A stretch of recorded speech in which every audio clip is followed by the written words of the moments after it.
I'm making this key here for you guys looking to check up on your semester review final. So I'll just get right into it. All right, first question. Mrs. Incredible had 3 skittle trees. She's growing in her secret lair. All 3 plants were growing in different sized pots. All other variables remain the same. The first pot was the largest, the second pot was medium, and the third pot was the smallest. Mrs. Incredible decided at the time to plant the skittle trees into the ground. Okay, so independent variable. This is again what we're changing. Okay, so what are we changing? We're changing pot size.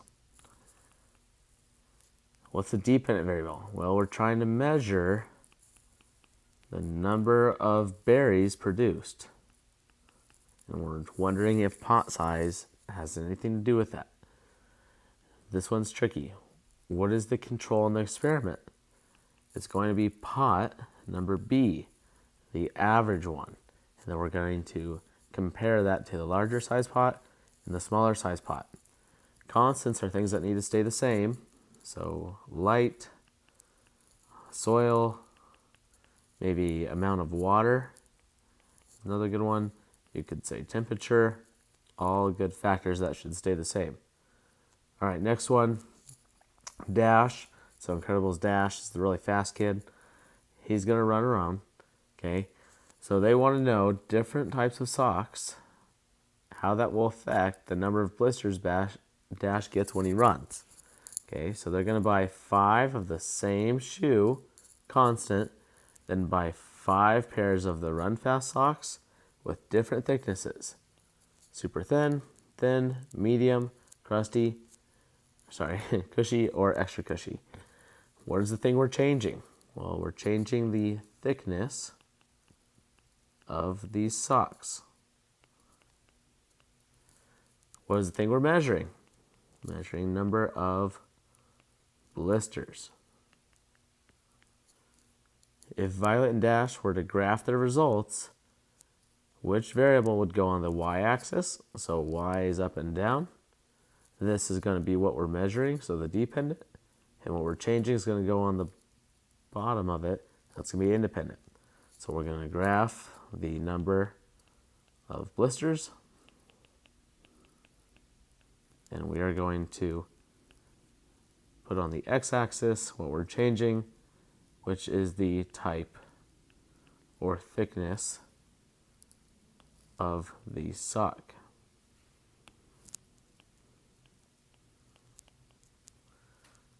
Next, a student sets up an experiment with 3 containers. She places one container directly in the light and keeps it at a temperature of 30 degrees Celsius. She places a second container in the dark and keeps it at 15 degrees Celsius, and a third container in partial light and partial dark and keeps it at 45.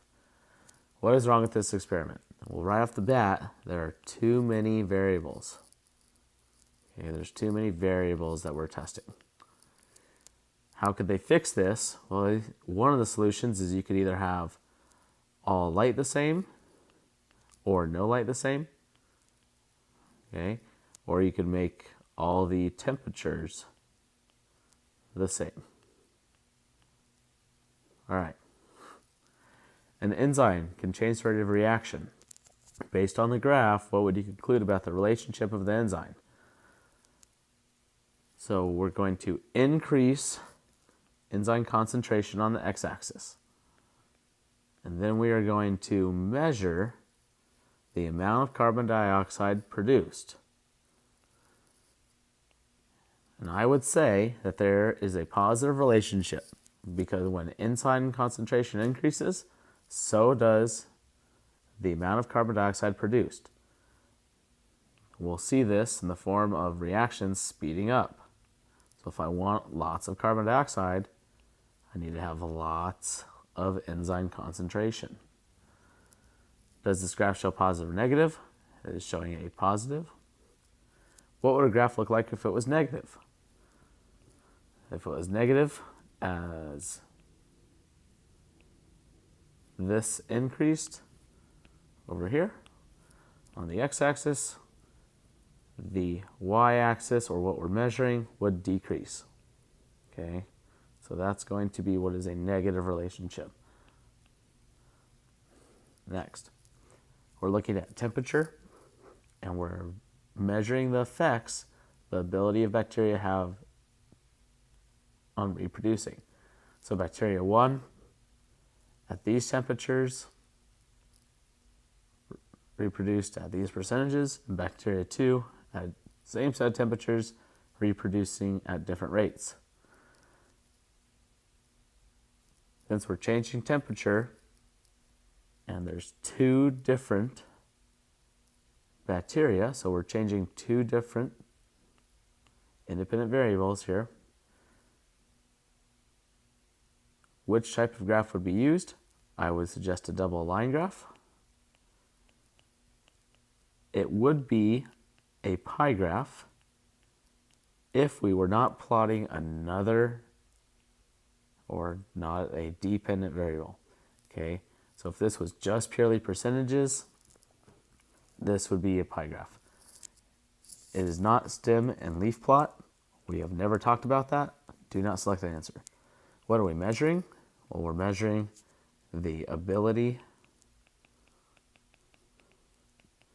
to reproduce. What are we changing? We're changing temp. Best temperature for number 1, 30 degrees Celsius.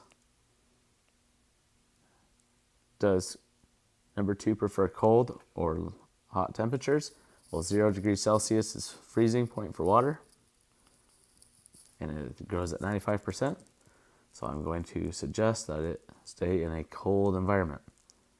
Looking at cells, we know right off the bat the very first thing that separates prokaryotes and eukaryotes, pro means no nucleus. Eukaryote do contain a nucleus. Ribosomes, shared. They are protein makers, so they take mRNA, turn it into proteins or amino acids that build proteins. Cell membrane, they are both cells, so they both have to have cell membranes. Older, prokaryotes are much older. They are some of the first forms of life, which consequently would make eukaryotes younger. Mitochondria is an organelle. We know those are exclusive to eukaryotic cells. DNA has to be shared in order to make copies or perform function. Simpler prokaryotes. Since they are older, they are likely simpler. They also contain no organelles, so they also makes them more simplistic. Cytoplasm, again, is the gel-like substance. Think of these as 3D structures. A cell is almost 3D. Okay, so they have to have the gel, and then that way the organelles can sit in a 3-dimensional fluid in there. Lysosomes are janitors. They clean up the trash. They are going to be exclusive to eukaryotes. Same with the endoplasmic reticulum. Bacteria are prokaryotic, and plants and animals are eukaryotic.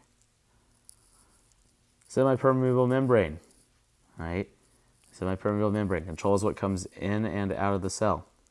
Synthesis, so protein builders, my ribosomes, holds DNA. Going to be my nucleus. Support for plants, cell wall. E, where the process of photosynthesis occurs, this is going to be a chloroplast. Produces ATP, mitochondria, found in plants and animals. Jelly-like substance, cytoplasm, amino acids arranged into a pattern, DNA. Properties of water. Water is a polar molecule, and it has a high specific heat, which means it takes a lot of energy to move it up in degrees Celsius. When 2 water molecules are stuck together, this is called cohesion. So co means together, like I'm going to go to co-ed, Ad means different, so when it sticks to something different, it is adhesion. During osmosis, it moves from a low concentration to a high concentration. Let's take a fish. He is freshwater, and we can put him in a tank full of salt water. So I'm going to have lots of salt molecules in here. The hypotonic refers to the freshwater fish. He has less solutes. And the hypertonic refers to the solution in this case. So we are going to be seeing water move from a low, so hypo means low, hyper means high. Water is going to move from a low concentration to a high concentration. Go. Here's my plant.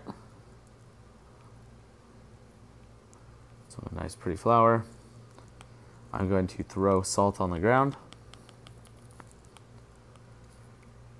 Now in this case, the hypertonic solution is going to be the soil, and the low concentration is going to be my plant. So again, I'm going to see water move out of the plant into the soil. That's going to cause my plant to die. Both are bad. Don't do that. Osmosis, movement of water. I know this guy's talking about water. Active requires energy. Diffusion is free, does not require energy.